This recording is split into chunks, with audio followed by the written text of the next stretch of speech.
I feel like money and materials comes very easily to me because I don't desire them as much. But more accurately, my resistance isn't as strong. Oh. They come because I don't care about them? Well, they sort of just drop off the sky. But I mean, they don't. But to an outside person looking at my life, when I said, so you're saying you don't worry about it? Would you say you just expect it to be that way? Expectation feels that I'm thinking about it all the time, but no, just feels... it doesn't. Expectation means that there is a desire and a belief in the same place. Okay. That's what an expectation is. Desire and belief in the same place.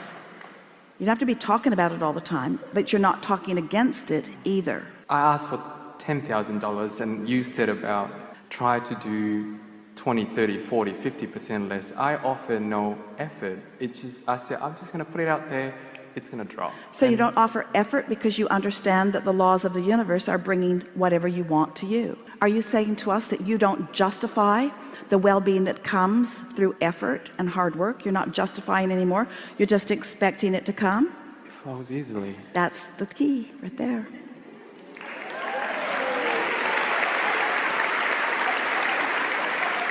So how do you come to expect something that hasn't manifested? So you say, well, money isn't coming easy to me, and I'd like to be like that guy. I'd just like to expect it. But how do you expect something that hasn't been happening when you've been noticing what's been happening? What's the obvious answer? You have to notice a little less what's been happening. You have to stop taking score of what is. You have to find some way to put what is where it belongs. You have to put what is where it belongs in the past tense category. What is no longer matters, because what is does not have to continue to be the regurgitated active vibration. What is doesn't have to be the active vibration. What's wanted can be the active vibration. But what's the payoff for you? What are you going to focus on in order to stay focused on the vibrational reality rather than the manifested reality? How do you get yourself to focus forward instead of backwards? How do you stop looking at what is when what is so compelling? Something else has to be equally compelling. Let's play with this just for a moment, and then we will hear you.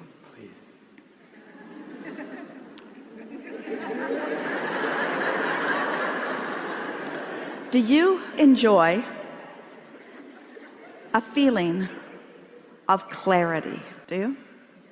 Do you like to feel so clear in your mind that you know exactly what you're doing? You know, when you click into that, you know those moments in time when clarity is just so strong that it feels to you like you just can't get it wrong, at least not right now. Things are just really clicking for you. Is that something worth focusing on? And is it a condition or is it an unconditioned? We know these words sound awkward to you, but we're wanting to somehow cajole you into not facing reality anymore. Your reality is the platform that you bounce off of. But if you let it be what you are giving your undivided attention to, your reality will hold you apart from your motion forward. So you have to find a way to put reality where it belongs, which is past tense. It's old news. What's already manifested isn't where the sweet spot it is, isn't where the action is, it isn't where the energy is, it isn't where the fun is, it isn't where the leading edge is, it isn't where the new ideas are. It's the hatching of the new idea, it's the experience of the new rendezvous, it's the turning the vibration into a thought, it's the receiving of the thought, it's the conscious awareness that you've received a thought, it's the emotional feeling of worthiness that the thought has come, and the emotional feeling of positive expectation that that's going to amount to something. And every single thing you want, no matter what it is, material object, state of being, lover in your bed, pile of money, doesn't matter what it is, every single thing you want is because you believe you will feel better in the having of it. So if we can get you to just for 2 days, just for 2 days, say, what's the feeling that I'm reaching for? What's the feeling? So what did you come to talk to us about? It's sort of like a recalibration of step 5, embracing contrast with unconditional love. It feels like it's easier with material, but when it comes to people, when I put so much effort and care into someone, I would kind of like to keep them around a little bit, but then it just seems to flow in and out. But when I don't care about material, I couldn't care when they come in, they go, I just let them go. But when it comes to people, Well, people are the trickiest thing of all because they've got their own opinions about what they should be doing with their lives. It's just really annoying that they don't line up to serve you in the way they need to.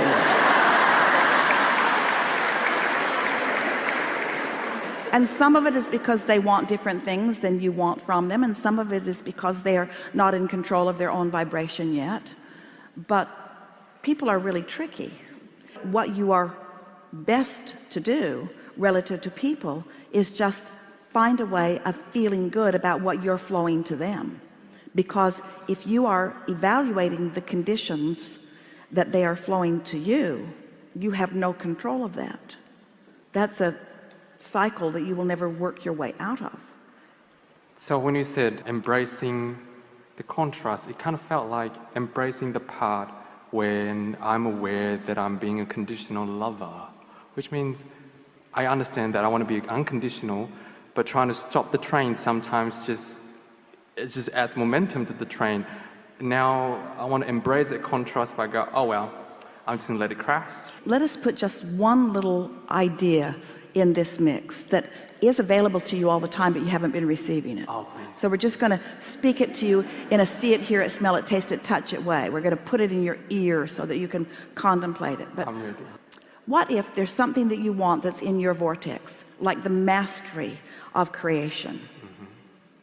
What if there's something in your vortex that causes you to call someone to you who misbehaves? Ooh. I hear you. What if in them not jumping through the conditional hoops, wouldn't it be easy if everyone would just behave and all you'd have to do is just observe their really good behavior and you could feel good all the time? Yeah. But you do not do anyone else a good service, and they certainly do not do you a good service when they work hard to keep you happy. Because what they're doing is manipulating conditions, which is not sustainable. You found that out 9 days after you got married. It's not sustainable.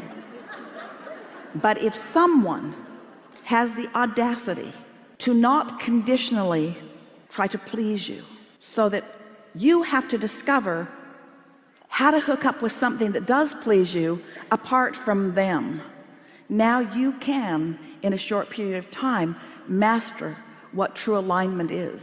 I felt like the breakup in February was worth it once I found my alignment to be in that zone of realizing from broader perspective to see that it was worth it, because now I truly understand what unconditional love is rather than him being... But wouldn't it be great if, how often do you say, well, it was awful for a while, but then after the fact I now see that that was a beneficial thing? Wouldn't it be nice if you could accept that everything is a beneficial thing while it's happening? Yeah. Because one of two things is happening. Either it's bringing you clarity, it's either enhancing your desire, or it's in this moment satisfying your desire. It's either making your desire grow, or it's fulfilling it right here and now. And we think we love you so much that you are dramatically underestimating the value of a growing desire. Growing desire doesn't feel good to you if you're not good at keeping up to speed with it, because your desire is growing and you're not, and your desire is growing and you're not, and your desire is growing and you're not, and your desire is growing and you're not. And we promise you your desire is growing. So your desire is growing, but you're focused upon a condition, and your desire is growing, you're focused on a condition, and your desire is growing and you're focused on a condition. And after a while, the tug of war is so strong within you that you just sort of give up, and then you close the gap just a little bit, sort of by default, almost like accidentally. And then you just keep repeating that cycle. But what if you could desire and recognize that no, it hasn't manifested, but it's in the process of becoming? And what if you could start looking for the juice of it now? What if you could accept that all that contrast, all that step one, which launched step two, what if you could accept how good that is for you? So now you're that step 5 master.